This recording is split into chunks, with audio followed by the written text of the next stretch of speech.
yang sederhana tapi dia luar biasa. Bab siwak. Jangan sebut-sebut lah, jangan jualan lah nanti buat barbershop sunnah gitu, jangan gitulah ya. Itu menghina Nabi SAW. Nabi lebih mulia dari sekedar kita jualan kata sunnah ya. Makapun saya nggak mau sebut pengajian saya pengajian sunnah.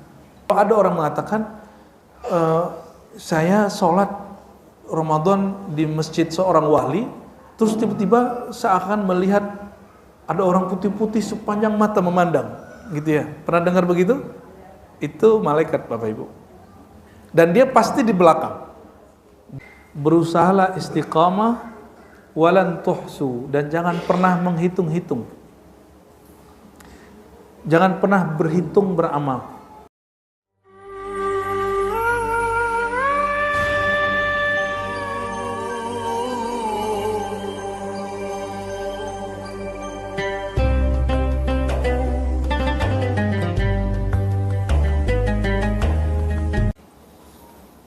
Assalamualaikum warahmatullahi wabarakatuh.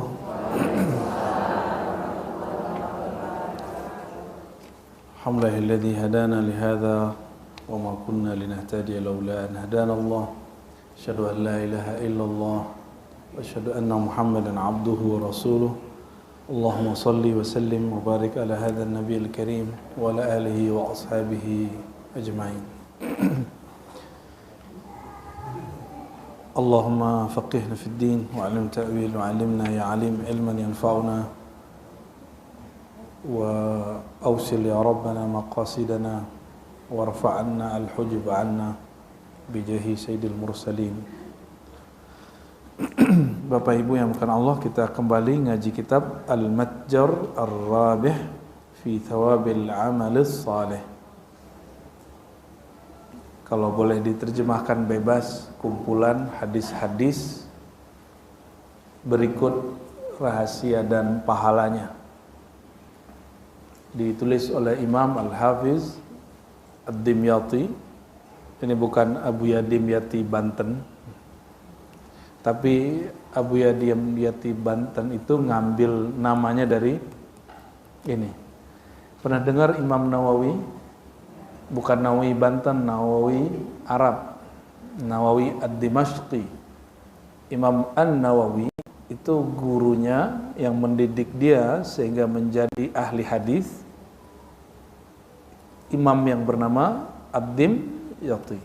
Jadi kitab Riyadhus Shalihin yang kita baca hari ini adalah berkah bimbingan beliau, karena kitab ini mirip sekali bentuknya dengan Riyadhus Shalihin. Dan kitab ini lebih dulu ditulis karena guru yang nulis. Ya, udah pasti lebih dulu toh. Oke, mari kita baca suratul Fatihah. Kita baca untuk diri kita sendiri, untuk rohani Rasulullah SAW dan pengarang kitab ini dan guru-guru yang mengijazahkan mengajarkan kitab ini. Allah hadiniya wa likulli yatin salih ala ruhin Nabi sallallahu alaihi wasallam. Al-Fatihah. Bismillahirrahmanirrahim. Ya kenapa ya suruh waladhdallin. Kita sebelumnya membahas tentang keutamaan berwudu. Jadi saya janji dahulu kita akan bahas amalan yang kita kerjakan sehari-hari, dalilnya ada atau tidak. Oke, jadi kalau dulu Bapak Ibu wudu itu karena ngikutin guru aja, sekarang berikut dalilnya. Nah, pagi ini kita akan masuk ke hal yang sederhana tapi dia luar biasa. Bab siwak. Tahu siwak? Ini pada pakai siwak, pakai Pepsodent ini. Iya. Siwak ya, as-siwak tidak ada di negeri kita. Tapi sekarang dengan globalisasi kita bisa dapat siwak di mana aja. Di toko herbal sudah ada siwak, dan bagusnya sudah ada pasta gigi yang bersiwak, dan sebenarnya itu sudah lama. Hampir semua pasta gigi itu ada siwaknya. Karena dia enzimnya tidak ada di bagian yang lain. Ya, tapi sekarang dijadikan brand. Kenapa? banyak orang yang betul-betul senang dengan sunnah, tapi sama penjual ini, orang dagang ini, dia menggunakan kata sunnah atau sejenisnya untuk jualan, ya. Dan itu haram hukumnya. Menggunakan kata sunnah untuk jualan. Pakai saja kata siwak. Tidak usah menggunakan kata sunnah. Kalau sunnah Nabi nggak begitu gimana? Ya. Termasuk saya tidak suka kalau orang menyebut pengobatan sunnah. Semua usaha berobat itu sunnah. Tidak mesti bekam. Coba bekam. Bekam yang kita lakukan hari ini bukan bekam seperti Nabi. Bekam di zaman Nabi itu bekam yang sudah ada dari zaman sebelumnya dari orang India. Jadi orang pertama yang melakukan bekam itu di alam semesta dalam sejarahnya adalah India, dan mereka bekamnya nggak pakai kop. Pakai apa? Seperti orang tua dulu, pakai tulang, ya, pisau, jadi dilukain sedikit terus disedot. Semuanya begitu, sampai kemudian ketemu metode orang-orang China. Artinya apa? Bekam kita walaupun tujuannya sama, tapi metodenya sudah beda. Artinya pengobatan itu boleh caranya berbeda, yang penting tujuannya kesehatan. Maka jangan sebut-sebutlah, jangan jualan lah nanti buat barbershop sunnah gitu, jangan gitulah ya. Itu menghina Nabi SAW. Nabi lebih mulia dari sekedar kita jualan kata sunnah, ya. Maka pun saya nggak mau sebut pengajian saya pengajian sunnah. Ntar ada pengajian wajib, ada pengajian bid'ah nanti. Tapi kalau ada yang memakai itu, terserah. Anda tanggung jawab saja dengan Rasulullah SAW. Nanti nama itu tanggung jawab kepada yang punya sunnah, yaitu Rasulullah SAW. Ya. Kita baca kitab As-Siwak, Thawabus Siwak. Thawab bahasa Arab artinya pahala, As-Siwak berarti siwak itu bisa berarti aktivitas, bisa berarti siwak itu alat yang terbuat dari akar kayu arak ya, atau ranting. Ya, nggak ada. Kalau dulu zaman orang tua-tua saya ketemu, mereka pakai itu rumput apa tuh namanya? Ya, rumput gitu ya. Kita cobain loh, aneh. Kalau nggak tahu caranya malah bikin luka. Namun siwak ini bisa diartikan secara istilahi, secara istilah syariat, aktivitas membersihkan rongga mulut, gigi rongga mulut. Maka semua aktivitas itu disebut dengan bersiwak. Oleh karenanya sunnah Nabi itu ada yang dipahami secara harfiah, alat. Kalau nggak ada alat siwak namanya kayu arak di sini, bukan arak tuak ya, arak ya. Kayu arak tidak ada di sini, terus kita nggak bisa siwak dong, kan nggak begitu. Nah, maka maqasidus syariahnya, tujuan syariatnya adalah tathhirul fam, membersihkan rongga mulut dengan cara apapun, yang penting alatnya suci, bersih, maka dia disebut dengan bersiwak. Jadi saya berdebat dengan kawan-kawan saya dulu, saya ikut khurut jemaah tabligh dulu Bapak Ibu. Sampai sekarang hubungan kita masih baik dengan teman-teman jemaah tabligh. Dan saya debat masalah itu, karena kita ngaji, ada namanya maqasidus syariah. Terus dia ngotot, mesti siwak.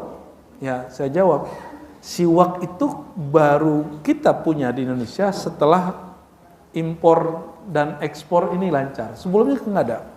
Berarti sebelumnya guru-guru ente ngajarin hadis itu tidak pernah mengamalkan sunnah, saya bilang gitu. Ya akhirnya diem-dieman.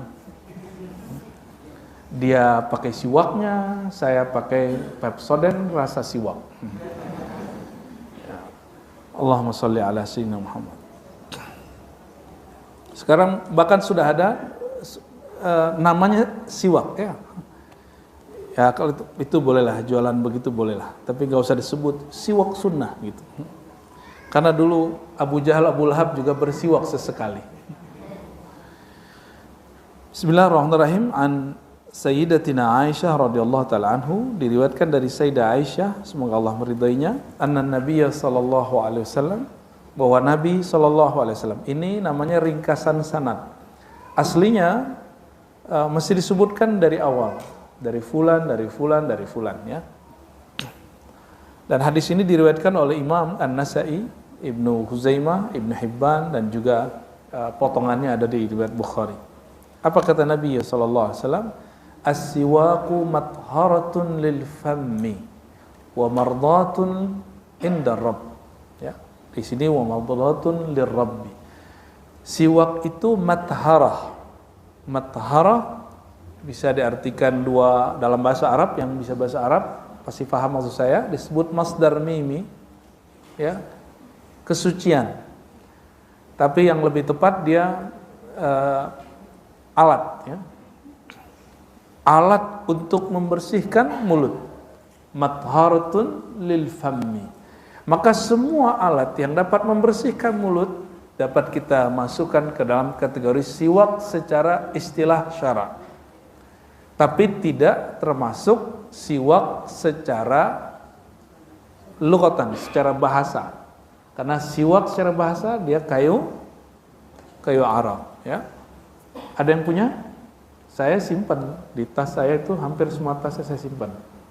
Di mobil simpan sampai udah kering. Sampai udah nggak jelas bentuknya, ya.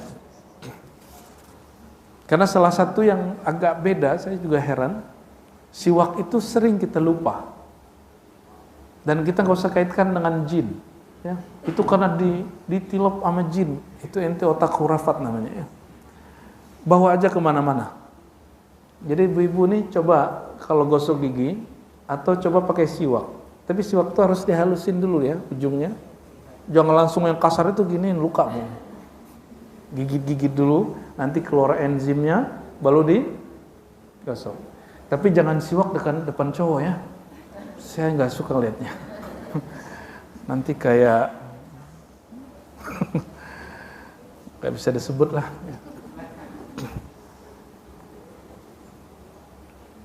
Hadis ini hadis yang sahih bahwa siwak itu alat suci untuk mulut, wa mardatan lirabbi, dan dia menjadi asbab Allah ridha.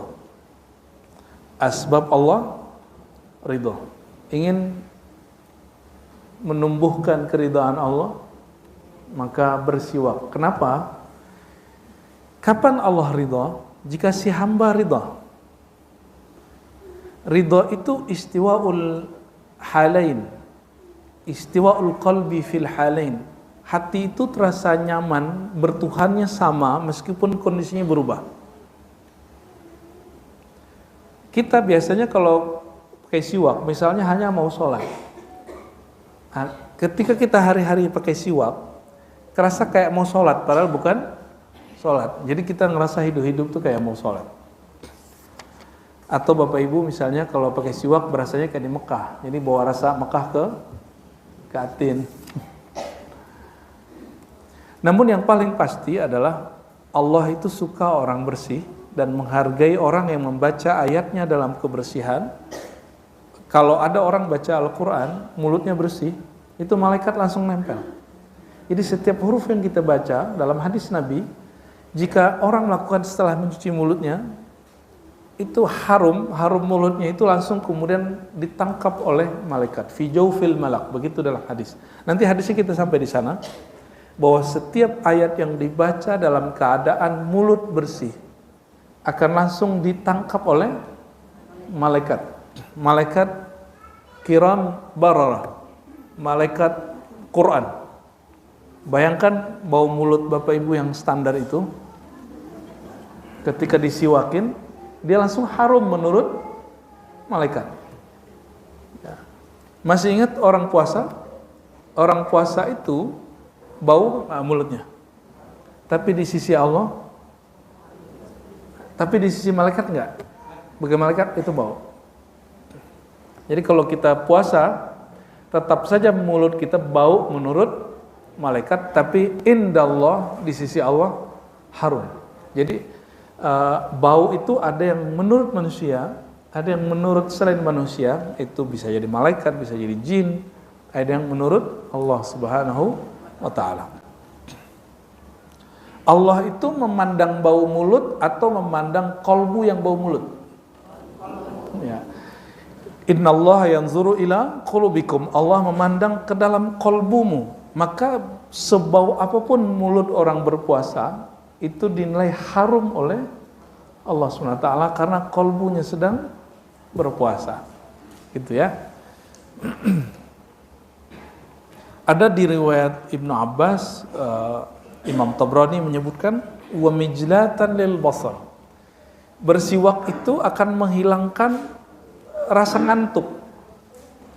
Yang tahajud malam tadi ngantuk-ngantukan berarti kurangnya satu, kurang bersiwak. Cobain nanti bersiwak lalu berwudu, atau berwudu dulu baru bersiwak, itu nggak ada masalah, boleh mana yang duluan terserah, dan rasakan ngantuknya hilang ya. Coba kasih tahu anak-anak kita yang nyantri, yang sekolah, biar kamu nggak ngantuk, kamu bawa siwak atau kamu gosok gigi. Itu hilang. Karena getah-getah mulut itu bikin kita malas. Karena mulut itu isinya saraf. Saraf-saraf itu kalau dia nggak bersih, bikin orang malas, jadi mager, ya, malas gerak ya. Tapi pagi ini pada datangnya, alhamdulillah, bapak-bapak kalah dominasi nih ya, sudah langsung di-cut oleh ibu-ibu nih. Ya, nanti demonya sama Pak Mehmet sama Ustadz Kernali ya.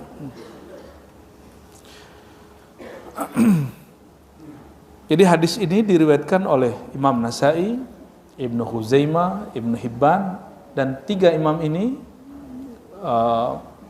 meriwayatkan dengan kualitas hasan. Apa arti kualitas hasan? Wal hasanu yuhtajju kas sahih. Begitu kaidahnya. Hadis yang hasan itu level 2 di bawah sahih. Sahih itu valid, diamalkan sama seperti hadis sahih. Dia tidak sahih tapi diamalkan seperti hadis sahih. Disebut hadisun hasan ya.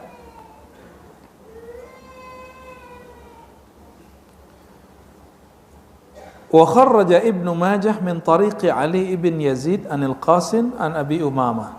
Ibnu Majah meriwayatkan dari jalur Ali bin Yazid anil Qasim an Abi Umamah. Masalahnya dia menyebutkan nama Ali bin Yazid. Jadi dalam hadis itu ada namanya sanad, rantai informan.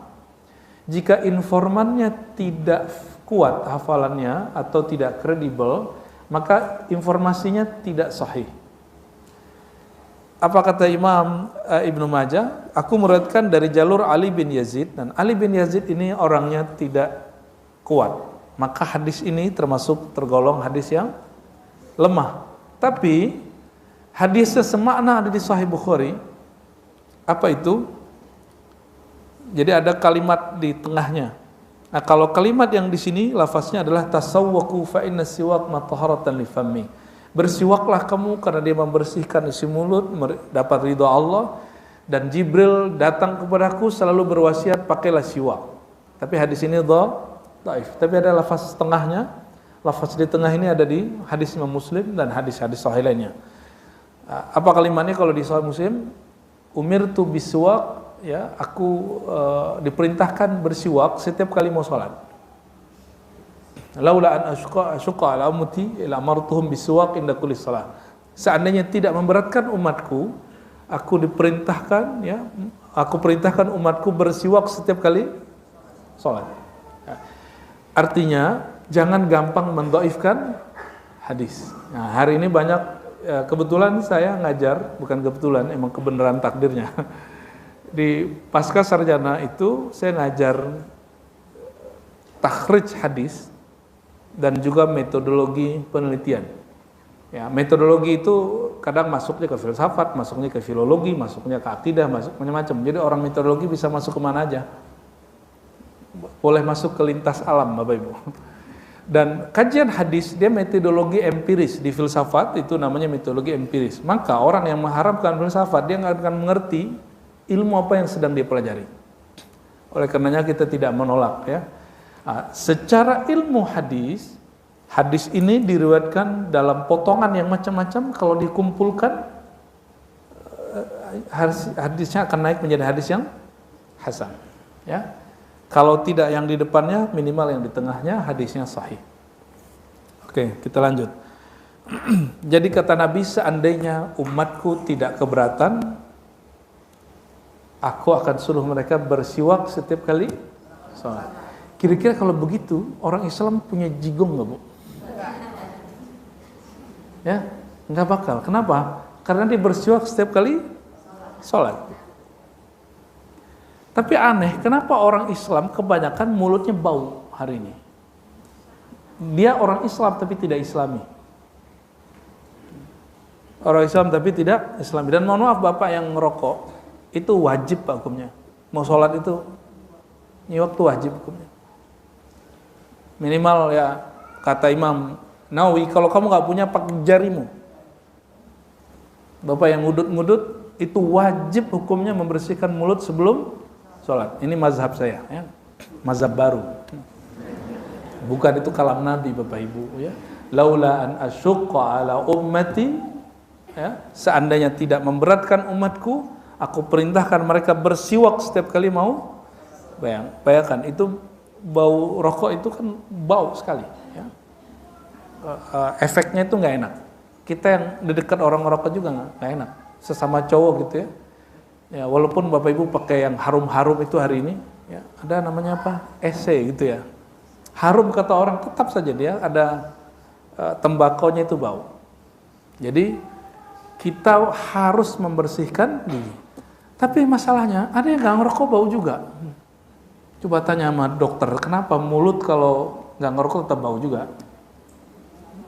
Ya, artinya yang sudah sadar mulutnya emang bermasalah, bersiwaklah sebelum, ya, cuci mulutnya, gosok gigi sebelum sholat. Ya. Cukup nggak disemprot? Nggak. Biar harum gitu, set gitu, nggak. Mesti dibersihkan. Laqad imirtu bisiwak hatta khasyitu ayyuha ilayya fihi syai'. Ya, dalam hadis Imam Ahmad disebutkan, aku diperintahkan bersiwak sehingga aku khawatir aku diwahyukan ilayya kepadaku fihi padanya siwak, dalam mengenai siwak sesuatu. Tapi ternyata tidak ada. Hadis Abu Hurairah sama, ya. Semua ada riwayatnya, ma'a inda kulli shalah. Jadi ada dua riwayat mengenai siwak itu setiap mau sholat, atau ma'a kulli wudu'in, setiap kali berwudu. Jadi ada dua versi. Ada dua versi. Sedangkan inda kulli shalah ada di Muslim, bahkan ada di Bukhari, ya, rawahul Bukhari wa Muslim wa Ahmad wa Ibnu Majah. Namun ada lafaz redaksi lain di riwayat Imam Ahmad, ma'a kulli wudu'in, setiap kali berwudu. Ya. Ini masalahnya. Wudu itu dalam bahasa Arab itu ada lughatan, ada istilahan. Ada makna bahasa, itu aktivitas mencuci tangan dan mulut saja itu disebut wudu. Jadi Bapak Ibu kalau mau makan, itu kalau saya mau makan biasanya saya kumur-kumur dulu. Bapak Ibu kumur-kumur nggak? Kumur-kumur dulu biar jigongnya nggak nyatu sama makanannya. Terus cuci tangan. Itu disebut berwudu secara bahasa, secara lughatan, secara bahasa, secara harfiah.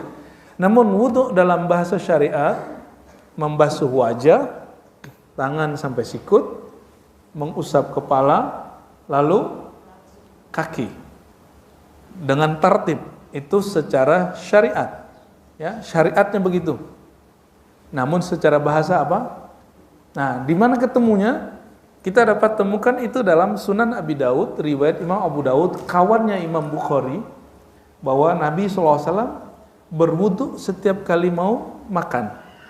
Ternyata wudu di situ artinya tahara, mencuci mulut dan tangan.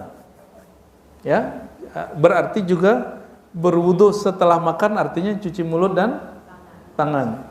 Jika demikian, ada tambahan makna hadis ini.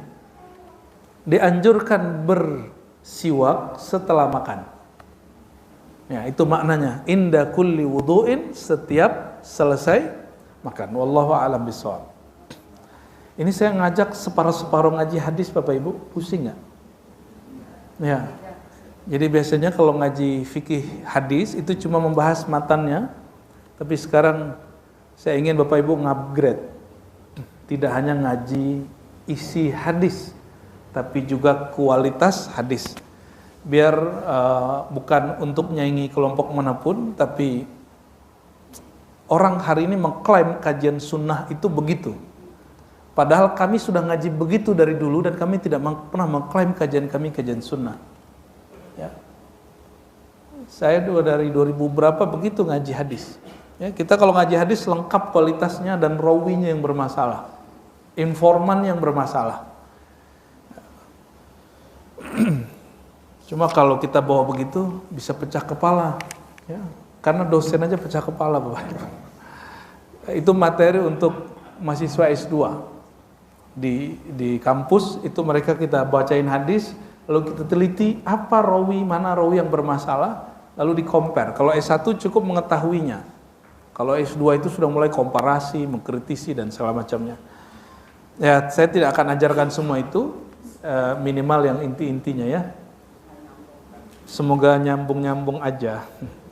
Saya yakin Bapak Ibu ini tidak bodoh.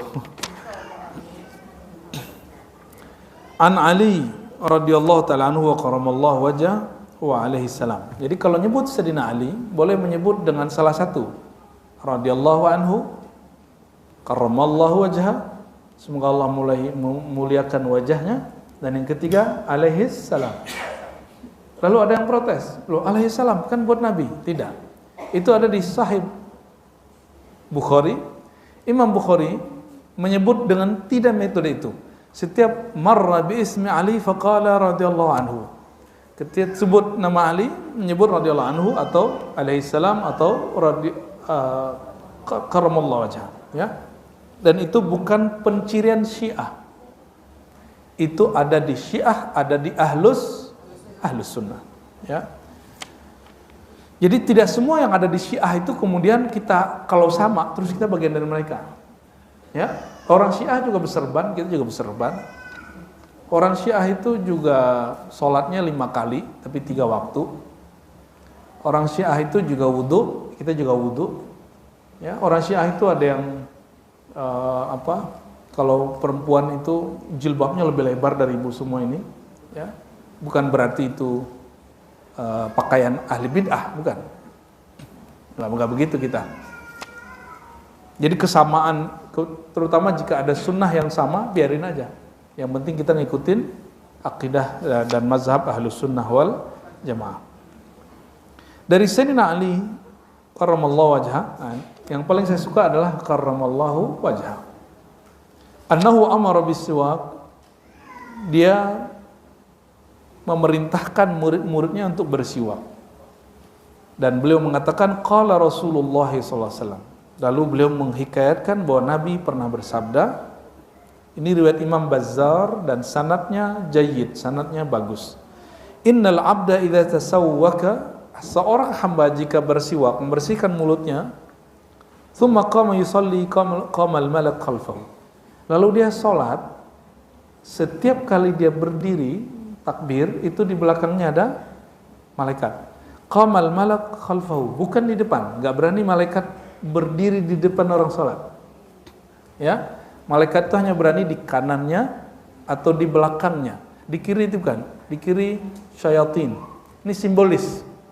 Secara simbolis Nabi mengatakan jangan kamu meludah ke kirimu karena di situ ke kananmu karena ada malaikat, tapi meludahlah ke kiri. Waktu dulu masih masjidnya pasir, lantainya pasir. Oke. Malaikat berdiri di belakangnya, fayastami' li qiraatihi.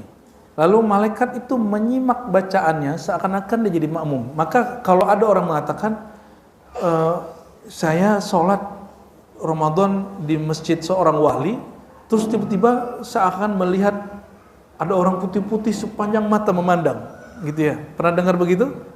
Itu malaikat, Bapak Ibu. Dan dia pasti di belakang. Dia tidak jika di depan dia bukan malaikat. Ya, bisa jadi syaitan, bisa jadi para nabi. Nah, tergantung ketajaman rohaninya. Fa yastami' li qira'ati fayadnu minhu. Malaikat di belakangnya lalu mendekatinya. Kullama qara'a ayatan aw kalimatan nahwaha, setiap kali orang yang sholat itu baca ayat atau baca kalimat tasbih yang mirip, Bapak Ibu baca Allahu Akbar, Subhanallahil azim, Subhanallah bihamdi, dan segala macamnya, Rabbighfirli, Rabbighfirli, hatta yad'afa, mereka akan mendekat terus, mendekat, hatta yad'afahu ala fi, sehingga dia kemudian di mulutnya ditaruh, mereka membuka mulutnya untuk mendapatkan suara atau getaran suara dari yang baca. Syai'un minal Qur'an, ya, yang berasal dari Quran, illa sara fi jawfil. Kalau ada orang baca sesuatu dari Quran, fama yakhruj min fihi syai', apapun yang keluar dari mulutnya dari bacaan Quran, minal Quran, illa sara fi jawfil malak, kecuali langsung masuk ke dalam rongga mulutnya malaikat. Sakti nggak tuh? Jadi orang paling sakti itu ahlul Quran, ahli zikir, karena semua bacaan dia langsung ditangkap oleh malaikat. Oleh karenanya orang ahlul Quran, ahli zikir ini, dia nggak ada urusan dengan penghujat, apalagi netizen. Bagi dia cukup bacaan dia ditangkap oleh malaikat, itu sudah cukup. Adapun hujatan orang bagi dia biasa aja. Itu baru membaca Quran. Apalagi kalau orang memahami isi Al-Quran, itu lebih harum lagi.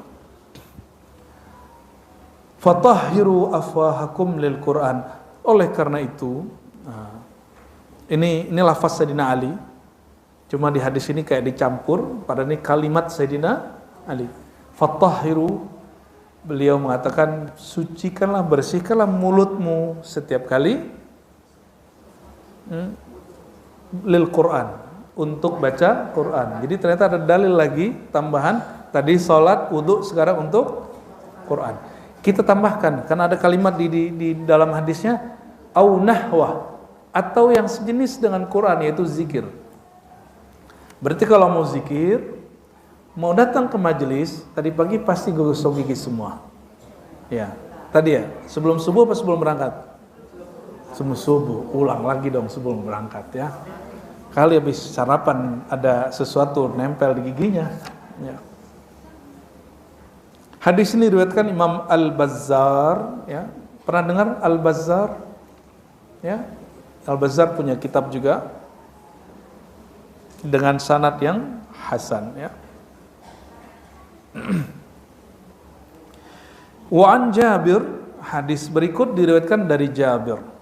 Jabir radhiyallahu taala anhu, beliau mengatakan, ini hadis juga sangat unik dan penuh polemik. Rak'atani bisiwak, 2 rakaat dengan siwak, afdal min 70 rak'atan bighairi siwak.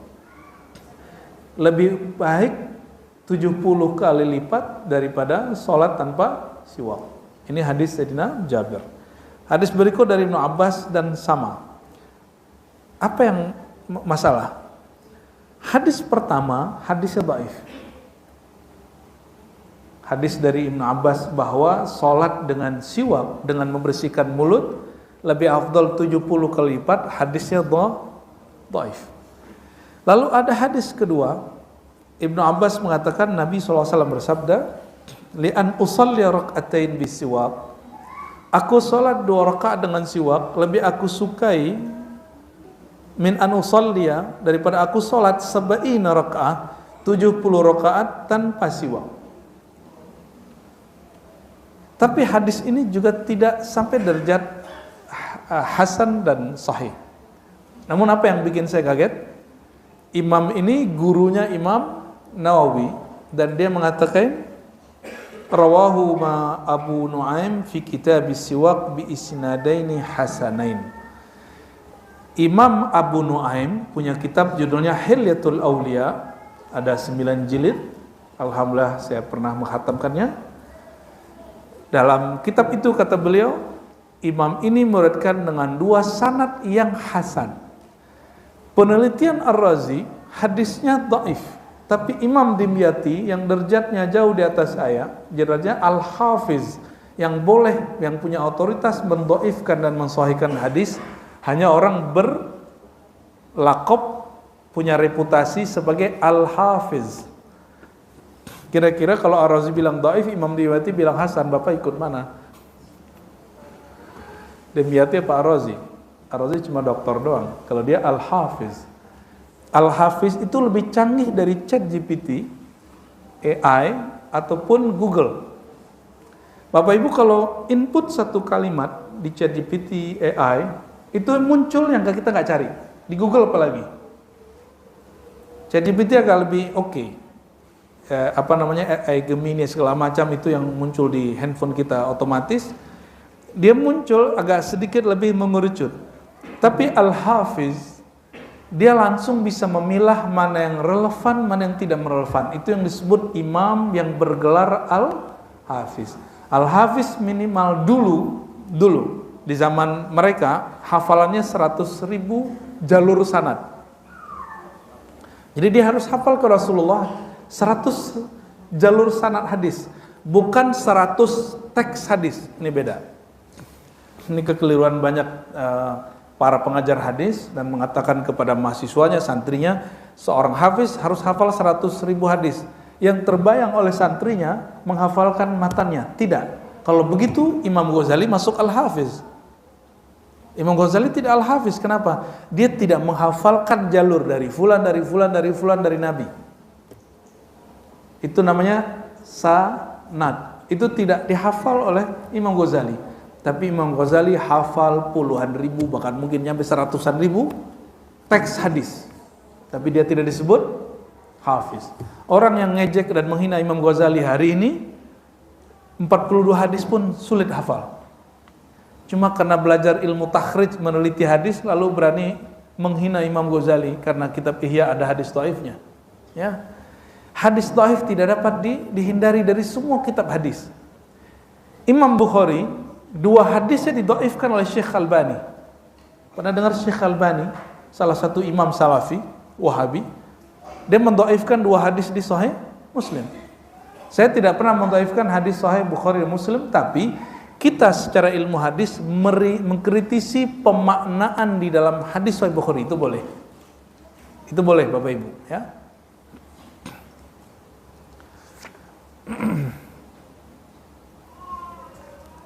Kira-kira kalau Imam Dimyati yang bergelar Hafiz mengatakan hadis ini hasan, saya mengatakan hadis dhaif, Bapak ikut mana, Ibu? Ikut Dimyati apa Ar-Razi? Gak apa-apa loh, beda juga apa sama saya. Nggak ngambek kok saya. Dalam ilmu hadis itu orang udah siap beda-beda. Yang nggak siap dengan berbeda itu nggak usah menjadi ulama. Jadi kalau ada ulama marah dia kalau ada orang beda sama dia bukan ulama, dia pendakwah aja. Ya. Jadi mana? Pilih mana? Ikut Ar-Razi apa Dimyati? Saya bilang ini dhaif. Tapi Imam Dimyati bilang hasan, dhaif, hasan, sahih. Ikut mana? Yang kenceng. Dimyati Ar-Razi. Gak apa-apa sih, gak ngambek kok. Akhirnya saya meneliti sendiri lagi. Ini Imam Dimyati menyebut hasan pasti ada alasannya. Ternyata ada riwayat ketiga, Pak. Riwayat ketiga dari Sayyidah Aisyah. Hadis hampir sama. Fadlus siwak, kata Sayyidah Aisyah dari Nabi SAW. Alas salam, keutamaan siwak dengan solat, keutamaan solat dengan siwak, dengan solat tanpa siwak, sab'ina di'fan, 70 derajat. Kata beliau, hadis ini diriwayatkan Imam Ahmad, Abu Ya'la, Ibnu Huzaimah, Al-Hakim, dan Hakim mengatakan sahih ala syarti Muslim. Sahih sesuai kriteria Imam Muslim. Sebentar ya, agak serius ya. Coba, imam ini dulu hidup tidak ada Google, Tidak ada ChatGPT, tidak ada AI, tidak ada YouTube, dan dia bisa mendetek riwayat ini riwayat fulan, fulan, fulan. Itu yang disebut al-hafiz. Dia tahu semua jalur itu. Dari 3 riwayat ini, riwayat ketiga inilah yang menolong. Riwayat Imam Abu Nuaim, Imam Ahmad, Abu Ya'la, Ibnu Huzaimah, Al-Hakim kepada Sayyidah Aisyah. Itu Abu Nuaim meriwayatkan jalur Imam Al-Humaidi, jadi Imam Talhi, Humaidi terus sampai kepada Aisyah, dan di situ tidak ada rawi yang informannya bermasalah. Artinya tidak ada potensi hoax. Hadis dhaif palsu itu disebut hadis sumbernya hoax. Jadi asiknya belajar hadis itu Bapak Ibu sama dengan asiknya mempelajari satu berita hoax atau tidak. Ya. Jadi tugas itu sekarang oleh lembaga pakar hoax itu mirip kayak hadis. Nanti dicari sumbernya. Berdasarkan itu, jangankan 70 derajat, kalau disebutkan di hadis, as-siwaku matharatun lil fammi wa mardatun lir rabbi, siwak itu menyucikan mulut dan membuat Allah ridha. Ridha Allah lebih afdal dari 70 derajat atau kalipat salat. Oleh karena itu, indil faqir, bagi saya al-faqir, ridha Allah lebih tinggi dari 70 kali lipat salat tanpa bersiwak. Oleh karenanya, hadis mengenai 70 kali lipat lebih tinggi bersiwak tanpa bersiwak itu hanya memperkuat makna hadis yang sahih di depan, bahwa bersiwak itu menyebabkan Allah ridha. Jadi lebih kuat yang itu. Maka kita kalau ada hadis yang dhaif, kalau dia berkesesuaian dengan hadis yang sahih, dia bisa naik tingkat. Gitu ya. Selamat pusing. Gak apa-apa sesekali kita bikin Bapak Ibu pusing ya. Kita ini selalu mohon maaf, terlalu mendiskon kemampuan. Tidak pernah mau serius mengaktifkan otak yang besar ini. Ya, Bapak Ibu ini yang umur di atas 50-60, itu otaknya belum kepake 10% aja belum kepake. Serius. Karena Bapak Ibu kalau pakai 10% aja, itu sudah jadi ulama. Ulama besar sudah tuh. Mungkin kita baru pakai 1, 2, 3%, ya lumayan lah. Makanya kita kebanyakan hanya bisa baca Quran, tapi tidak bisa memaknai Quran. Ya. Hafal Quran nggak cukup. Ya, mohon maaf, saya tidak mendewa-dewakan hafalan Quran. Tapi hafalan Quran itu wajib ada di satu kampung, satu tempat. Karena dia fardu kifayah. Jadi hafiz Quran, mufassir Quran, ahli fikih, ahli akidah, dokter, ahli kolbu, itu mesti ada, nggak semua orang, perwakilan. Supaya furudul kifayahnya, kewajiban fardu kifayahnya gugur. Ya. Termasuk ahli hadis, nggak semua orang harus jadi ahli hadis. Ya. Kalau semua orang dokter, terus siapa yang? Ya. Nanti dokternya nyantet dokter yang lain. Nggak laku katanya. Bismillahirrahmanirrahim, kita lanjut bab berikut. Masih kuat? Pahala atau ganjaran reward daripada menjaga wudhu. Nah, saya husnuzon, ada beberapa orang yang terasanya menjaga wudhunya. Ya. Dari Sauban ini salah satu maula Rasulullah.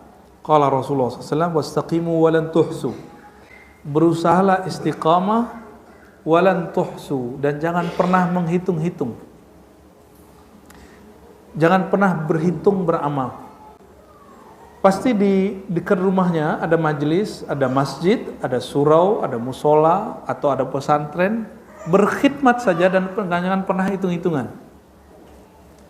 Ya, sekali kita hitung-hitungan berbuat, atau kita hitung-hitungan nama Allah. Yang saya lihat hari ini orang hitung-hitungan kalau sholawat. ya, maka dia sholawat sekian, dia berharap dapat apa? Itu tidak istiqomah. Maka kita pastiin, perhatiin. Hampir semua amalan hikmah, zikir, wirid hikmah, amalkan ini biar dapat ini, amalkan ini, dan itu orang tidak pernah istiqomah kecuali disebutkan faidahnya. Sedangkan perintah baginda Rasulullah SAW, istaqimu walan tuhsu, istiqomahlah kamu dan jangan hitung-hitungan. Pilih mana? Jalan Nabi SAW atau jalan orang itu? Jalan Nabi.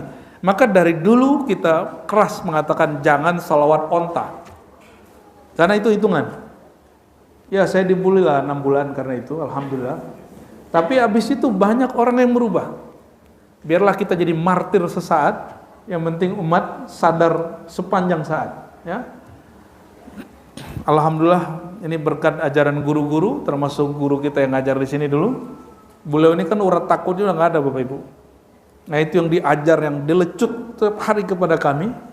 Jadi saya nggak ada urat takut beda sama orang, itu nggak ada. Ngikutin beliau. Ya, semoga Allah merahmati beliau, ya, Syekhna Ali Mustafa. Wa'lamu anna khaira amalikumus shalah. Ketahuilah bahwasannya amal terbaik kamu itu adalah salat. Wala yuhafiz 'alal wudu illa mu'min.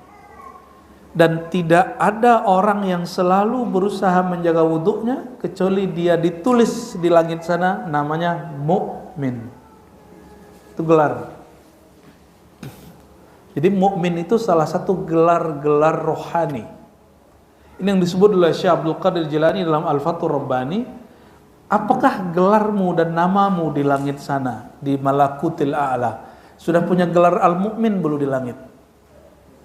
Semoga. Gimana caranya? Jaga wudu. Cuma ada juga yang konyol, Pak. Disuruh jaga wudu, dia bilang saya jaga wudu aja, nggak disuruh jaga sholat katanya. Jadi dia wudu tapi nggak sholat. Ada juga tuh yang begitu. Kita jumpa juga yang lucu-lucu begitu. Rawahu Ibnu Majah wa Ibnu Hibban. Yang penting kan wudu katanya, penting mukmin. Hadis ini diriwayatkan oleh Imam Ibnu Majah. Ibnu Majah ini Bapak Ibu, kitabnya disebut kitab ke-6. Jadi ada 6 kitab hadis utama, Sahih Bukhari, Muslim, Sunan Abi Daud, Sunan Tirmizi, Sunan Nasa'i, yang ke-6 Sunan Ibnu Majah. Tapi Sunan Ibnu Majah itu hadis dhaifnya banyak sekali. Padahal itu kitab hadis. Namun tidak ada ulama yang merendahkan Ibnu Majah karena dia meriwayatkan hadis yang dhaif.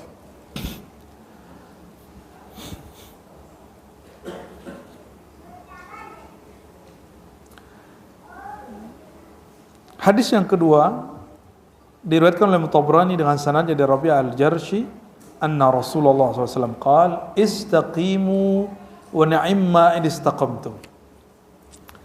Istiqomahlah. Apa arti istiqomah?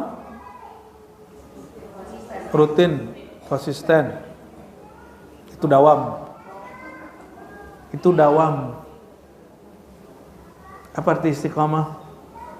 Dari qama yaqumu qiyaman, berusaha teguh, berusaha dawam, bukan dawam. Bapak Ibu gak sanggup dawam, maka tidak ada zikir, doa Allahumma adim li az-zikra, nggak ada. Adimni fis shalah wa dzikr, nggak ada. Ya Allah, kekalkan aku dalam zikir salat, nggak ada. Nggak ada. Yang ada cuma Allahumma a'inni ala dzikrika. Ya Allah, bantu aku untuk berzikir. Bisa bedain? Kenapa? Allah tahu kita nggak sanggup zikir setiap saat. Allah tahu kita nggak sanggup sholat setiap saat. Maka kita hanya disuruh beristiqamah, tidak berqamah. Jadi qama yaqumu itu lebih berat. Qiyam itu berat sekali. Ya. Tapi kalau sholat kalimatnya wa aqimus shalah. Kamu dirikanlah sholat. Upayakan sholat semaksimal mungkin. Kalimatnya qama qiyaman, qumu, ya. Aqim. Kenapa menggunakan aqim? Karena sholat mesti setiap hari 5, nggak boleh kurang. Saya sanggupnya itu doang, nggak bisa. Itu perbedaan qiyam dengan istiqamah. Qama dengan istiqamah. Apa perbedaannya? Kalau qama yakumu, ya, qiyaman, ya. Kalau bahasa kata kerjanya aqimis shalah, aqama yuqimu, itu harga mati. Jadi kalau sholat harga mati, padahal akar katanya sama dengan istiqomah. Yang belajar bahasa Arab itu disebut dengan tasrif. Ya, disebut dengan tasrif. Istiqomah usaha untuk tetap istiqomah, rutin ataupun maksimal. Sedangkan qiyam mesti begitu. Sholat nggak bisa ditawar, Pak. Misalnya nih, siapa yang mau ngomong nih? Ustadz, saya sudah renta 2 rakaat aja ya. Kalau lagi zuhur gitu, nggak bisa. Karena kalimatnya aqim dan dia sabit li subut. Dia tetap, ya. Oleh karenanya syariat sabitah. Syariat itu harga mati, tidak bisa ditawar-tawar. Tapi orang kalau berthariqah itu bisa tawar-menawar. Gak cocok thariqah A bisa pindah thariqah B. Kalau syariat hanya satu, asy-syariah al-Muhammadiyah. Syariat Nabi Muhammad SAW. Dan untungnya syariat Nabi Muhammad itu syariat dari semua nabi, itu syariat paling ringan. Syariat paling ringan, ya. Wa an laysa wa tahaffazu minal ardi fa innaha amkum, ya. Fa innaha ummukum fa innahu laysa ahadun amilun 'alayha khairan wa syarran illa wa hiya mukhbiratun bih. Kita lanjut hadisnya. Laula an asyqa ala ummati la amartuhum inda kulli salatin bi wudu'in ma wa ma'a kulli wudu'in bi siwak.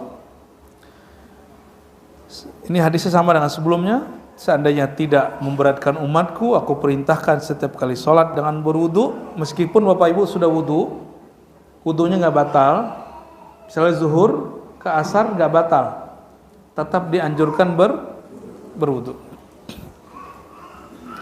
Imam Abu Hanifah diisukan isu baik, tidak pernah tidur malam hari. Padahal dia katanya, saya cuma bangun setengah malam. Karena dia mendengar ada orang begitu, dia berdoa, ya Allah, tolong kuatkan aku bangun sepanjang malam.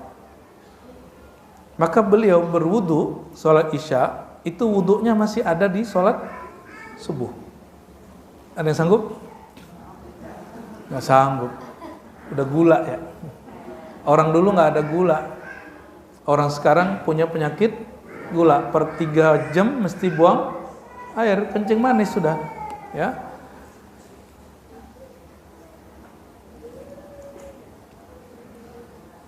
Namun ini bisa bermakna dia sholat subuh tanpa ada tidur dari sholat isya. Itu maknanya, ya. Meskipun demikian, para imam itu mentajdid wudunya setiap mau sholat.